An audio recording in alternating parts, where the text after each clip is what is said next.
अंजलि बाकी लोगों को बोलो ज्वाइन करने के लिए। Okay ma'am. मैसेज तो डाला है ग्रुप में, फिर भी देख लो।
मैम शायद कोई ऑन नहीं है।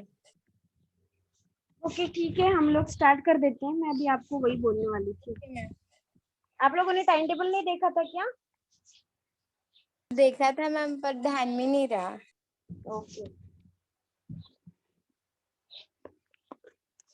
हमारे कौन से दो पॉइंट्स रह गए थे? लिमिटेशंस बाद में। पर यूनिट वेरिएबल कॉस्ट, ये शुरू था। टोटल फिक्स कॉस्ट होगी थी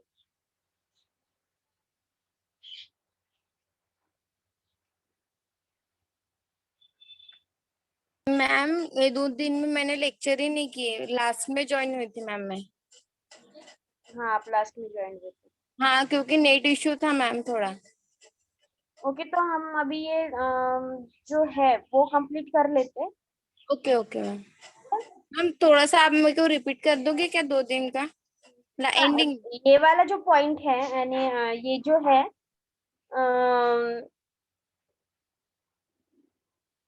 इसको मैं प्रॉफिट एनालिसिस को रिपीट कर देती हूँ, ठीक है। Okay ma'am. और पूरे 5 पॉइंट्स हम कंप्लीट कर लेते हैं इसको, हाँ ठीक है ना मैम। है ना। फिर हमारा ये भी नहीं होगा।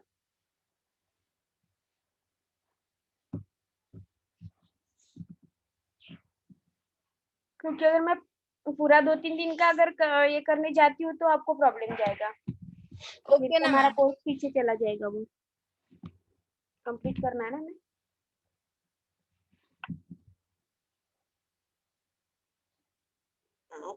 प्रॉफिट मीन्स क्या होता है?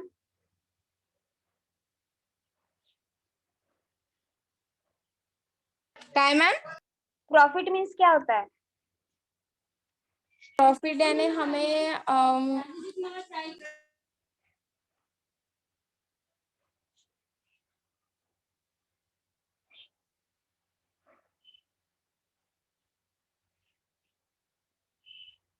फायदा होना मैम। फायदा। और एनालिसिस?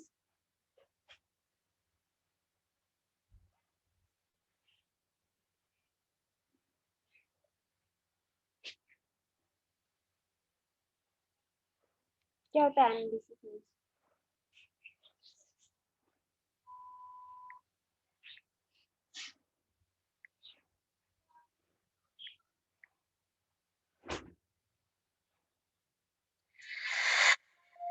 मालूम नहीं मैम। हॅलो, अगं क्लास सुरू आहे, नंतर कॉल करू का?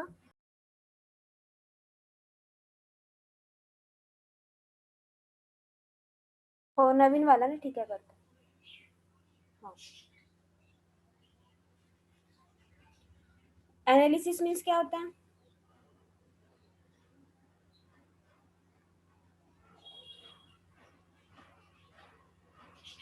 बोलो.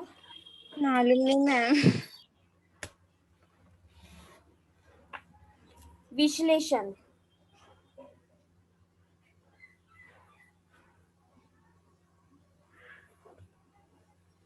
क्या होता है? विश्लेषण। अब मुझे बताओ, प्रॉफिट एनालिसिस हम देख रहे हैं, तो उसका क्या देख रहे हैं प्रॉफिट एनालिसिस का?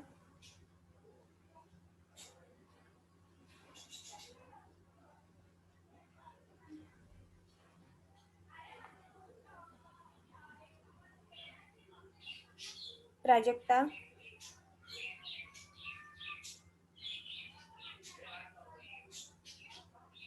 Yes ma'am.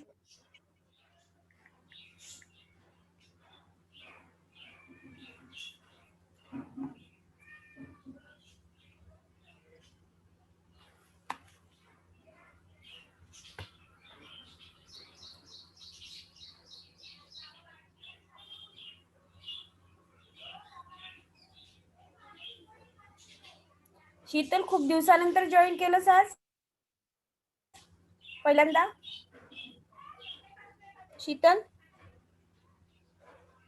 काय मॅम? खूप दिवसानंतर जॉईन केलं आज, हो मॅम. म्हणजे पहिलाच लेक्चर आहे तुझा हो. आजचा. आणि आजपासून आहे ना तुमची प्रेझेंटी होणार आहे. ठीक आहे. ठीक आहे. हो मॅम.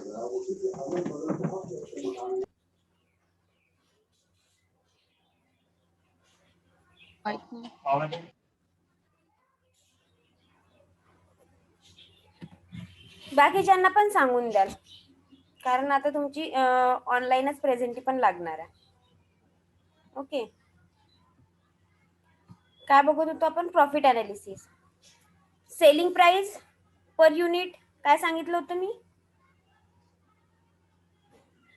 आपण सेलिंग कशी ठरवतो? कुठल्याही प्रोडक्टची सेलिंग प्राइस कशी ठरवतो? आपण काय करतो सेलिंग प्राइस ठरवताना? क्रायटेरिया बघतो, कुठल्या मार्केटला त्याला आपल्याला सेल करायचं आहे, कुठल्या क्रायटेरियासाठी ते आपण बनवलेलं आहे, एज ग्रुप काय आहे, ह्या सगळ्या गोष्टीचं अनालिसिस आपल्याला करावं लागतं. आणि त्यानंतर काय होते? त्याची सेलिंग प्राइस ठरते.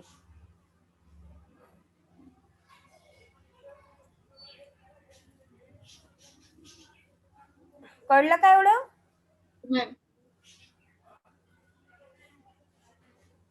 हो की नाही? काय म्हटलं प्राजक्ता? कळलं म्हटलं. हा, तू होतीस त्या दिवशी. अंजलीच कळलं आता? सेकंड पॉइंट आहे, आवाज नाही आला तुझा. Okay ma'am. नंतर लेवल और volume of activity.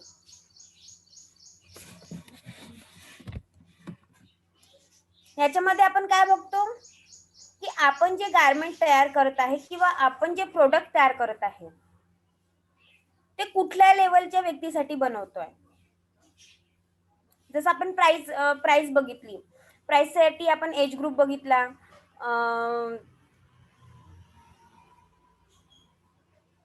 Age group नंतर आपण काय बघितलं? मार्केट प्लेस बघितलं की कुठल्या मार्केटला ते आपण विकतोय. त्याच पद्धतीने कुठल्या याच्यामध्ये काय म्हणते कुठल्या ग्रुपसाठी आपण तो बनवतोय, कुठल्या लेवलसाठी बनवतोय, हे आपण बघितलेलं आहे.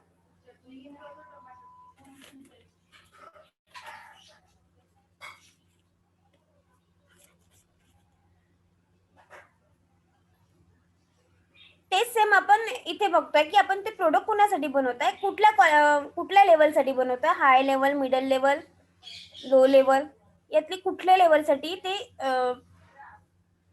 डिझाईन आपण तयार करतोय किंवा कुठलं ते प्रोडक्ट आपण तयार करतोय हे आपण बघत असतो.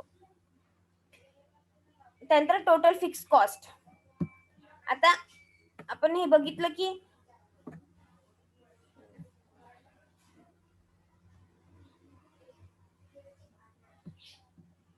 आपण काय बघितलं, आपण लेवल बघितली, मार्केट बघितला. यावरून त्या प्रोडक्टची काय ठरत असते, कॉस्ट ठरत असते.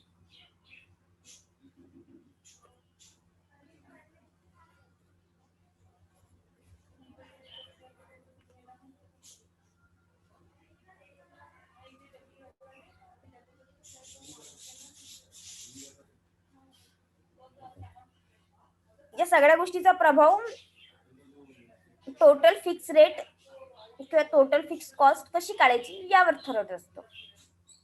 हे 3 पॉइंट आपण काल बघितले होते. Per unit variable cost.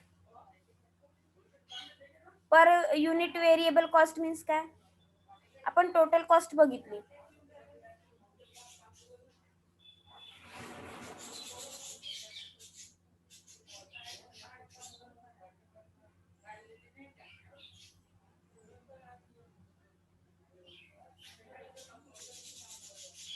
प्रति युनिट चल खर्च म्हणजे काय,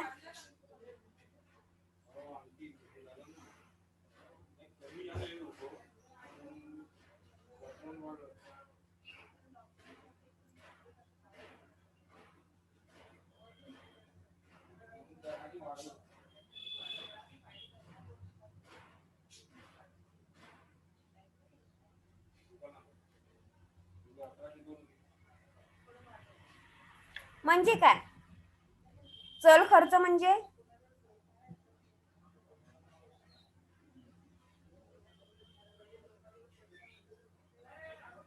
व्हेरिएबल कॉस्ट म्हणजे काय, व्हेरिएबल कॉस्ट म्हणजे चल खर्च. चल खर्च म्हणजे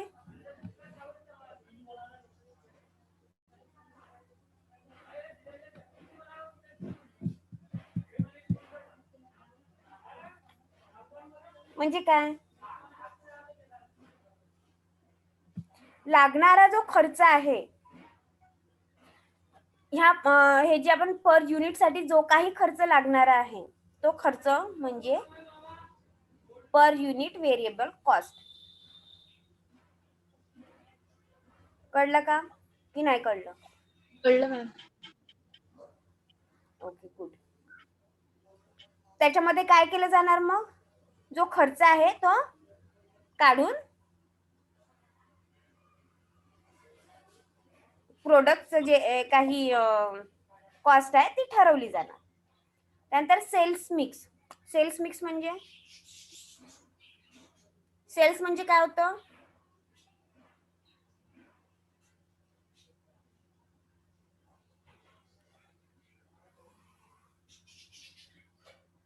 सेल्स म्हणजे काय होतं, प्रोडक्ट देणे मॅम. सेल्स म्हणजे काय होतं, प्रोडक्टची विक्री करणे म्हणजे सेल्स करणे. हा. आणि मिक्स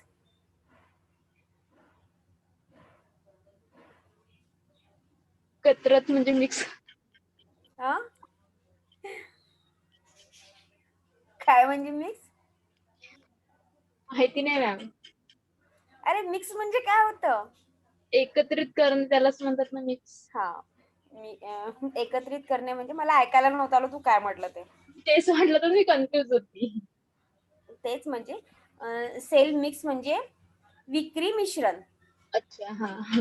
म्हणजे मिक्स करणेच झालं ना. हो हो. विक्री मिश्रण हे काय?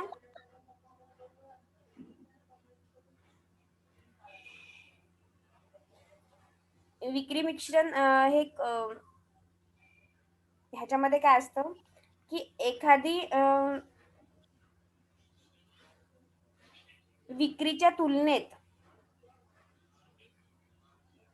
म्हणजे जर समजा थांबा एक मिनिट.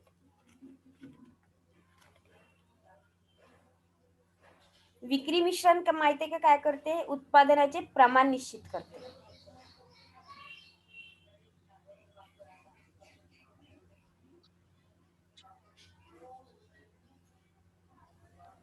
आणि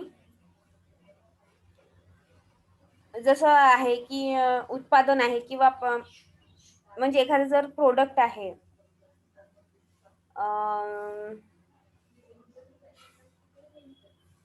ती कशा पद्धतीने कंपनीला किंवा कस्टमरला कशा पद्धतीने ती फायदेशीर असेल ह्याचं सगळा अंदाज सेल्स मिक्स मध्ये राहतो. ह्या सगळ्या गोष्टी सेल्स मिक्स मध्ये येतात. जर समजा एखाद्या कंपनीने त्याची सेल्स मिक्स चेंज केला तर त्या कंपनीची जे प्रॉफिट जो आहे तो देखील चेंज होतो. कळलं का? कळलं. गुड. तुम्ही खूप लवकर समजदार आहात तर मला खूप बरं वाटतं असं. हो जर म्हटलं की नाही मला खूपच बरं वाटतं. ठीक आहे. हे झालं सेल्स मिक्स. हे काय आहे आपलं प्रॉफिट अनालिसिस. प्रॉफिट अनालिसिस चे कंपोनंट्स आहेत. ठीक आहे. त्यानंतर आपण येतो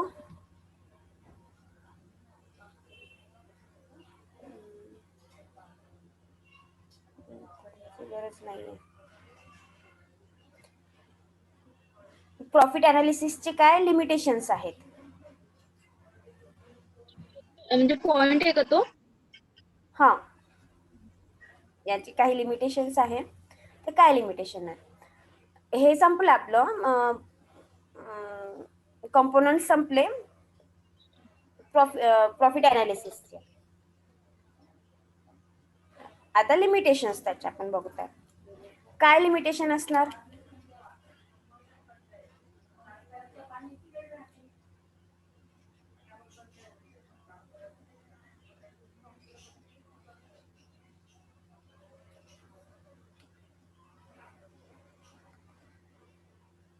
प्रॉफिट अनालिसिस हे काय? आपण बघितलं आता त्याचा चल काय होतं मार्क कोणतं मिक्स होतं? Sale mix. आपण बघितलं ना सेल मिक्स बघितलं. सेल मिक्स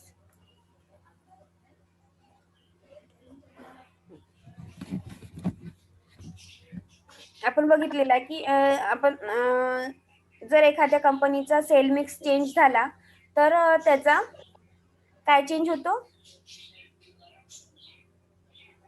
काय चेंज होतो? उत्पन्नाचे प्रमाण निश्चित होते. आणि जर कंपनीचं सेल मिक्स कंपनीने चेंज केलं तर त्याचा प्रॉफिट चेंज होतो. प्रॉफिट पण चेंज होतो. प्रॉफिट पण चेंज होतो. हे आपण बघितलं आहे.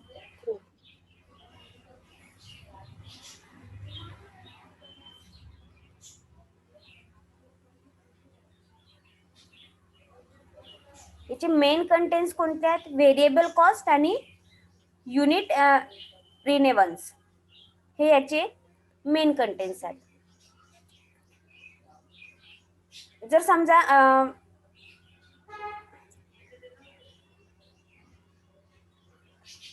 आपण चल खर्च चेंज केला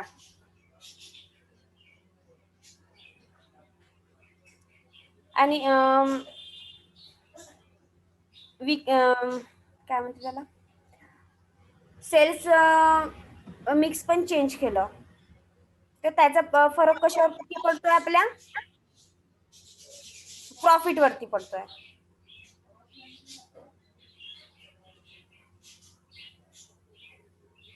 जर यामध्ये व्यवस्थितपणाने विभागणी केल्या गेली नाही, हे जे दोन आहेत, व्हेरिएबल कॉस्ट अँड युनिट रिनिवन्स, यामध्ये जर आपण व्यवस्थित प्रमाणे विभागणी केली नाही तर काय होणार? प्रॉफिटवर परिणाम. त्याचा परिणाम काय होणार?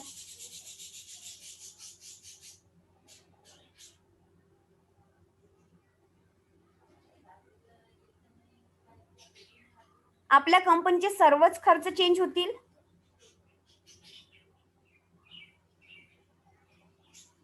होतील की नाही होणार? कारण आपण आताच बघितलं आहे की त्याचा नफ्यावरती परिणाम होतो.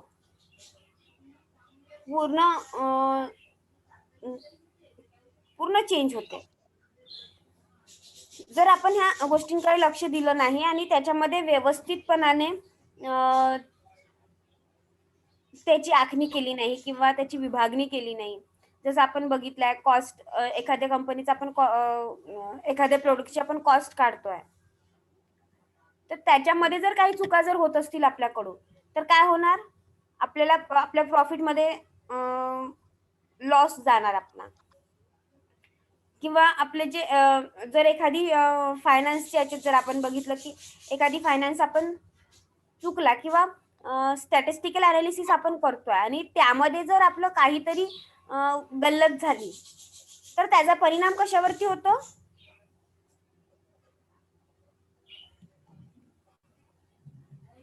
आपल्या प्रॉफिटवरती त्याचा परिणाम होतो की नाही?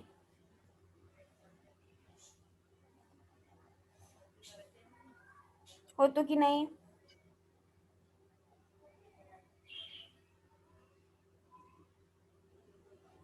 होतो की नाही होत? तुम्ही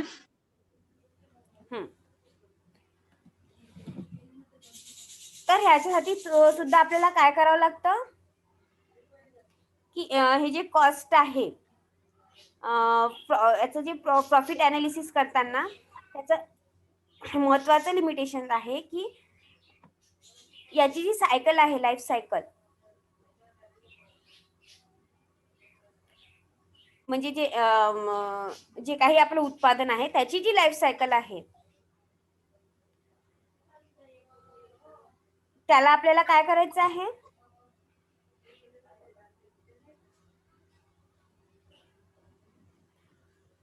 carry out activity based costing और थ्रू आउट अकाउंटिंग. म्हणजे आपल्याला काय करायचं आहे? ते उत्पादनाच्या लाईफ सायकलला लक्षात घेऊन दीर्घकालीन नफा विश्लेषणासाठी क्रियाला याच्यावर आधारित जे काही खर्च आहेत ते काय करायचे आहे? व्यवस्थितपणाने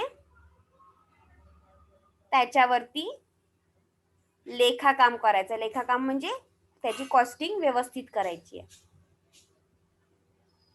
तेव्हा ते आपल्या काय म्हणतो त्याला, आपल्याला काय देणार? ते प्रॉफिट देणार. ठीक आहे? कळलं का? हो की नाही? अरे कळलं का?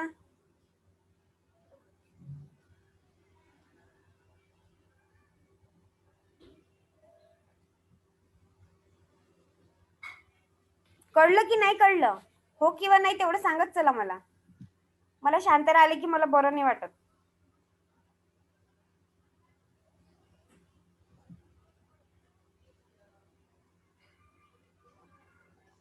कळलं का? अंजली, प्राजक्ता, प्रणाली, शीतल, सोनुली, 5 जणी आहेत ना. कळलं का? नसेल समजलं तर सांगा, मी डबल सांगते. कळलं असेल तर हो म्हणा.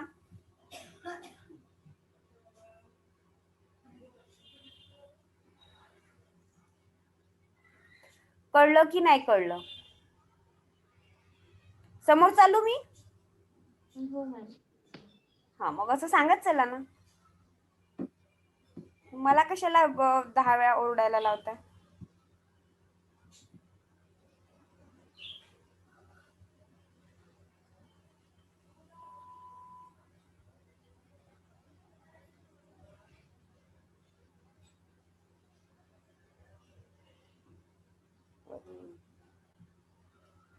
त्यानंतर आहे लिमिटेशन्स तर झालं ना. डबल डबल काढलं लिमिटेशन्स.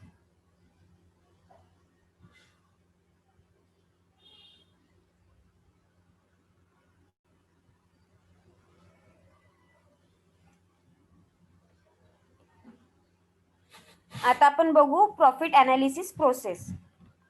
ठीक आहे.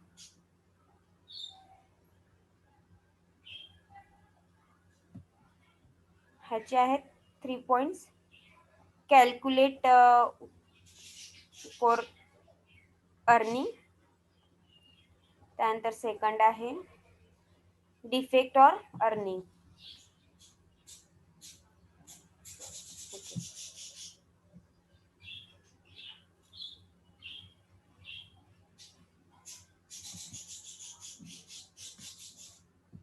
पहिले आपण कॅल्क्युलेट बघू.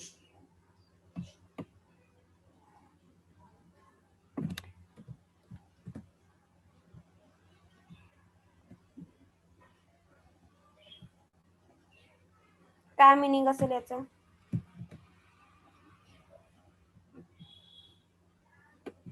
काय मिनिंग आहे?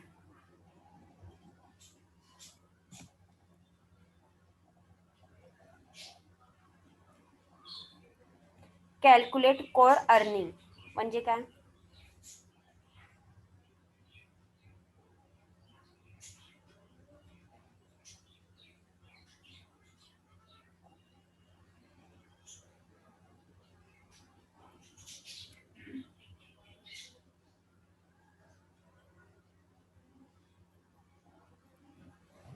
आपली जी मूळ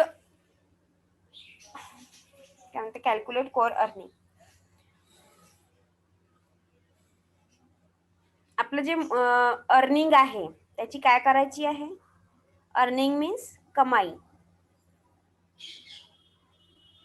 त्याची गणना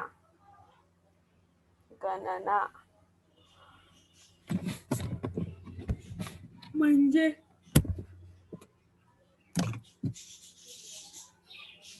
आता याच्यात आपण आपली कमाई पाहणार आहोत का की आपली प्रॉफिट पाहणार आहोत? आपल्याला काय बघायचं आहे? कंपनीचं प्रॉफिट, त्याचं कॅल्क्युलेट कोर अर्निंग बघायचं आहे. बरोबर. त्याची जी कमाई त्याची जी काय म्हणते अर्निंग आहे ती आपण बघतोय. त्याचं कॅल्क्युलेशन आपल्याला करायचं.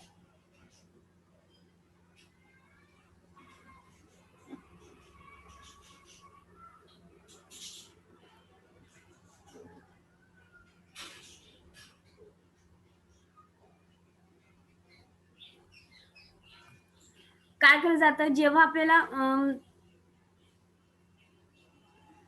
प्रॉफिट बघायचा असतो,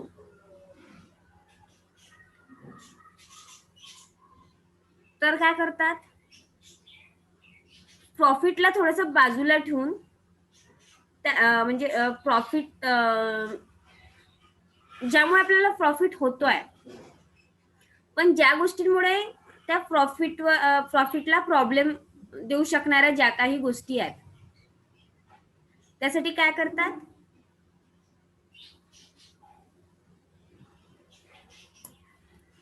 म्हणजे काय म्हणायचं होतं मला, सॉरी. जे आता जसं प्रॉफिट आहे, कंपनीचा जो प्रॉफिट आहे त्याच्यामध्ये काही कमतरता आहे असं समजा, की ज्यामुळे आपल्याला प्रॉफिटमध्ये काय होत आहे? आपलं प्रॉफिट जे आहे ते बरोबर होऊन नाही राहिलं. प्रॉफिट होतोय आपल्याला, पण कुठे ना कुठे काही ना काही कमी जास्तपणा होतोय.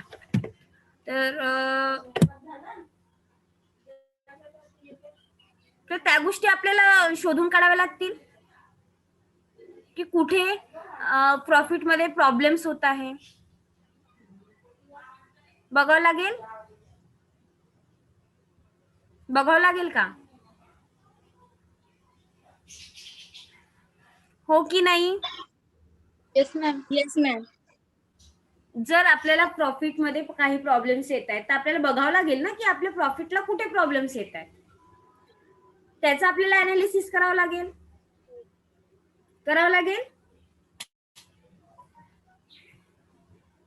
तर ते कुठले आहेत? फर्स्ट आहे असिस्ट इम्पेअरमेंट चार्जेस. म्हणजे काय asset impairment charges means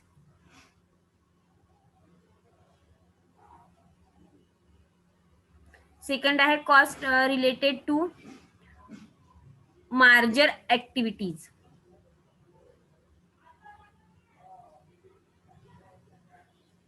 third आहे cost related to the issuance of bonds and other form of financing.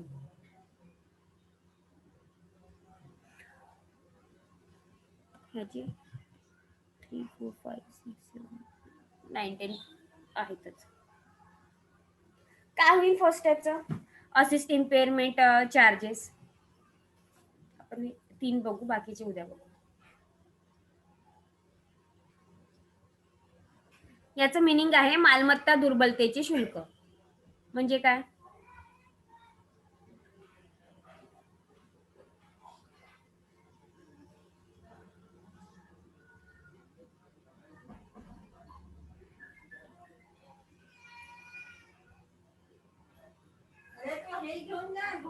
आपलं प्रोडक्ट कुठे कमी पडतोय,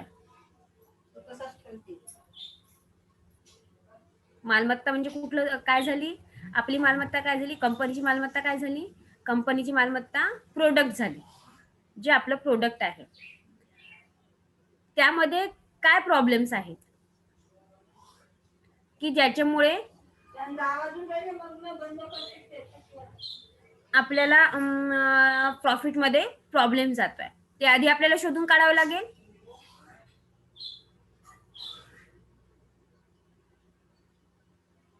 बघावं लागेल का?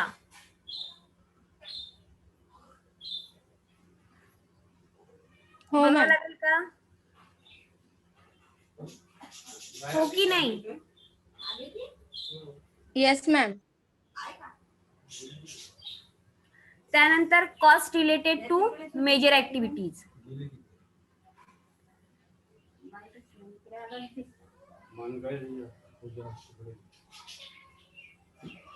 विलिनीकरण क्रियाकलापांशी संबंधित खर्च. म्हणजे कोणती पांढरी होय का लाल? पांढरी होय ना? पांढरी होय का? अरे पांढरी होय का? येतूनच गेली.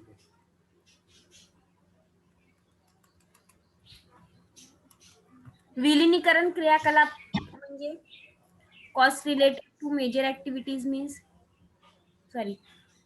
मार्गरर ऍक्टिव्हिटीज. म्हणजे काय?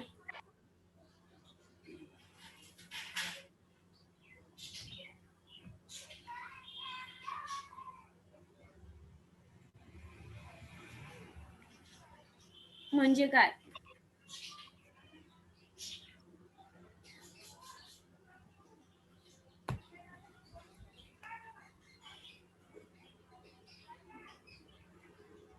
संबंधित खर्च म्हटलं, कॉस्ट करतोय आपण, कॉस्ट तयार करतोय. एखाद्या गोष्टीसाठी लागणारा जे कॉस्ट आहे, जसं समजा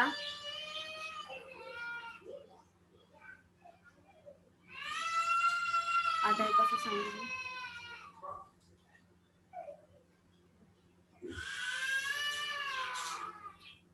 कुठला वाटतं आता,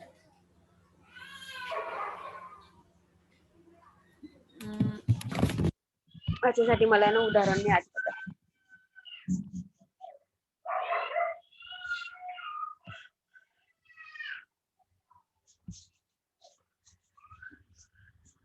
आता कंपनीमध्ये इतके सारे प्रोडक्ट्स तयार होतात. आपण बघितलं याच्या आधी की त्याचा क्रायटेरिया काय, त्याचे लेवल्स काय, त्याचं एज ग्रुप काय, या सगळ्या गोष्टी आपण बघितल्या. पण कधी कधी कसं होतं की जसं आता आपण एज ग्रुप घेऊ, आपण बघितलं आहे की जे गारमेंट्स तयार होतात त्याच्यामध्ये कसं राहते, 0 नंबर, 2 नंबर असे नंबरिंग असतात छोट्या मुलांचे, असतात का? मग ते सुरू होऊन जाते 1 वर्षाचा, 2 वर्षाचा. 0 नंबर म्हणजे जस्ट न्यू बॉर्न, 1 वर्ष, 2 वर्ष अशा याच्यानी ते तयार केले जातात. आता आपल्या इकडची जी मुलं आहेत त्यांची हाईट कमी असते. अमेरिकन जे मुलं आहेत त्यांची हाईट जास्त असते. तर आपण जे फॉलो करतो, जे मेजरमेंट आपण फॉलो करत असतो ते आपण कुठल्या याचे फॉलो करतो त्यावर पण डिपेंड राहते की जर आपण अमेरिकन स्टँडर्ड साईज चार्ट जर यूज करत असेल तर ते गारमेंट आपल्या इकडचे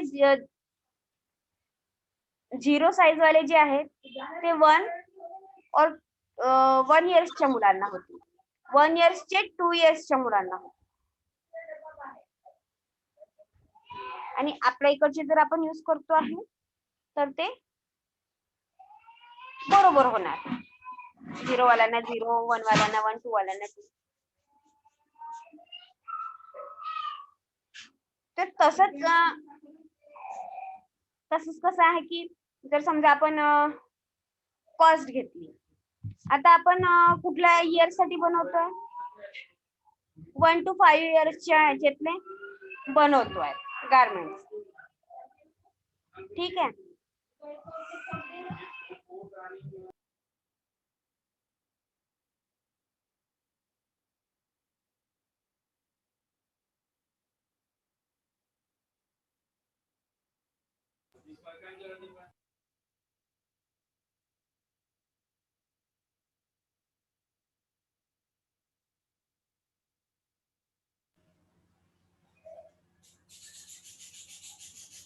काय सांगत होते मी, जसं आपण 1 ते 5 वर्षाच्या वयोगटातील मुलांचे आपण गारमेंट्स तयार करतो, तर काय होणार की ते 1 ते 5 वर्षाच्या याच्यातलं जे गारमेंट्स आहे त्याचा खर्च आपण एकत्र करतोय. पण आपलं प्रोडक्ट काय आहे, 1 इयर्सचे जे मुलांचे आहेत ते वेगळे तयार करायचे आहे, 2 इयर्सचे वेगळे, 3 इयर्सचे वेगळे, 4 इयर्सचे वेगळे, 5 इयर्सचे वेगळे. पण आपण हे सगळे इन्क्लूड करतोय. त्याच्यामुळे काय होत आहे की जी कॉस्ट आहे त्याच्यामध्ये प्रॉब्लेम जातोय. त्याचा प्रभाव कशावरती पडणार, त्याचा प्रभाव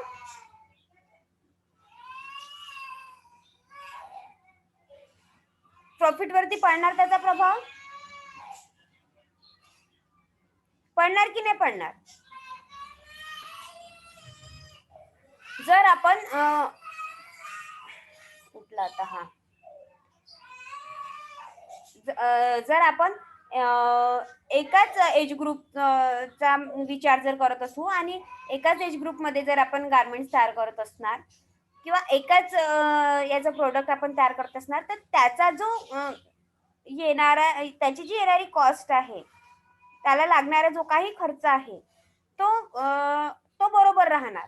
पण जर आपण सगळे मिळून जर त्याच्यात हे करतो आहे तर त्याच्यामध्ये काय प्रॉब्लेम जाणार, जेव्हा आपण त्याची कॉस्ट लिहितो तर ते जे त्याच्यामध्ये प्रॉब्लेम देणार. ठीक आहे, कळलं एवढं.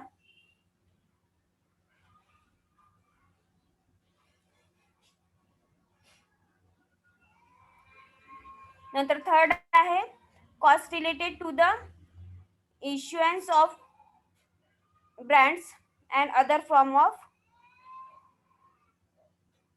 bonds and other form of financing. वरून एकदम खाली गेली वाटते. बॉन्ड्स आणि इतर प्रकारच्या वित्त देण्याशी संबंधित खर्च. बॉन्ड्स म्हणजे काय होतं?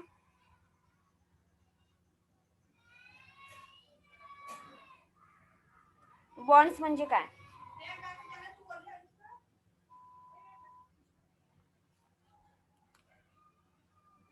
सांगा. बॉन्ड्स म्हणजे काय होतं?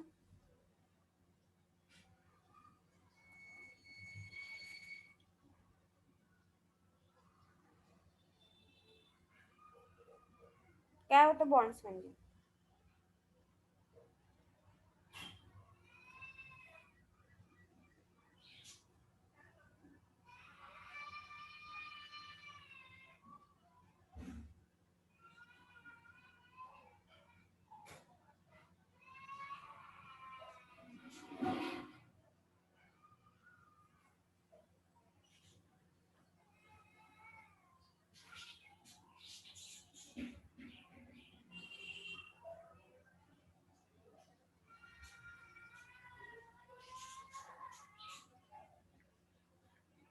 अरे सांगा ना.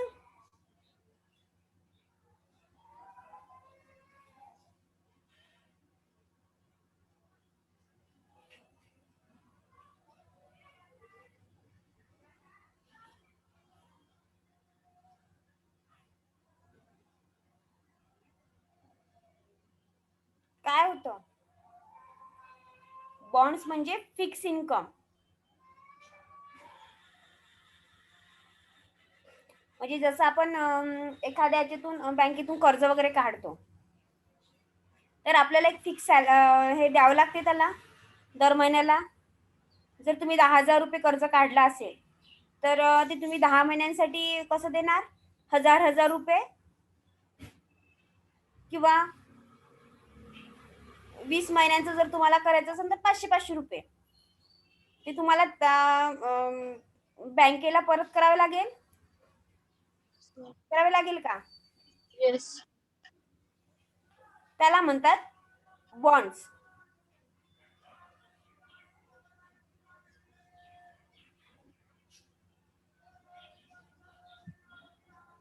आपण बघितलंय की आपण जेव्हा फायनान्स घेतो, आपण फायनान्स कुणाकुणाकडून घेतो? बँकेकडून. बँकेकडून घेतो. फायनान्सर्स आहेत, हा फायनान्स पण आहे. त्या लोकांकडनं पण घेतो. तर आपण हे याच्या आधी बघितलंय की आपल्याला त्यांना ते रिटर्न्स द्यावे लागतात. बघितलं आहे.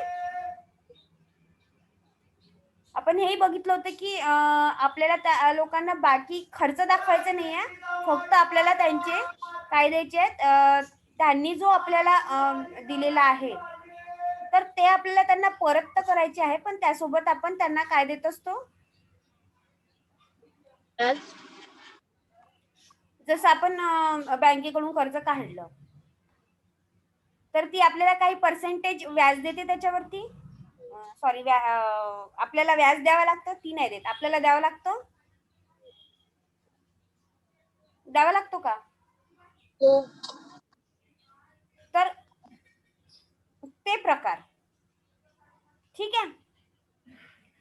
म्हणजे बॉन्ड्स आणि ह्या प्रकारचे जे काही खर्च आहेत, त्याच्यामध्ये जे हे जे फायनान्स आहे, हे आपल्याला काय करावं लागेल?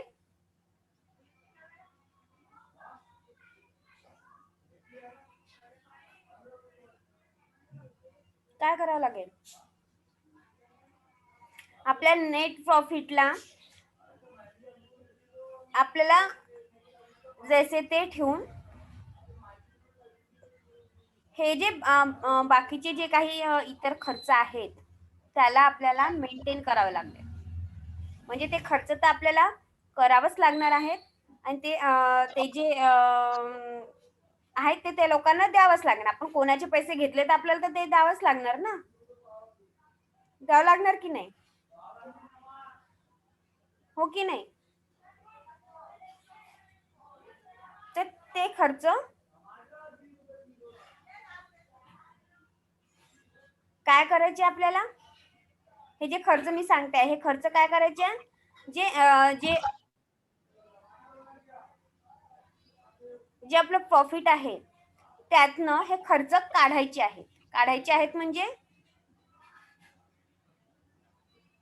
ह्या खर्चानंतर हे खर्च सगळे काढून त्यानंतर जे आपलं काय राहतं, त्यानंतर जे आपल्याकडे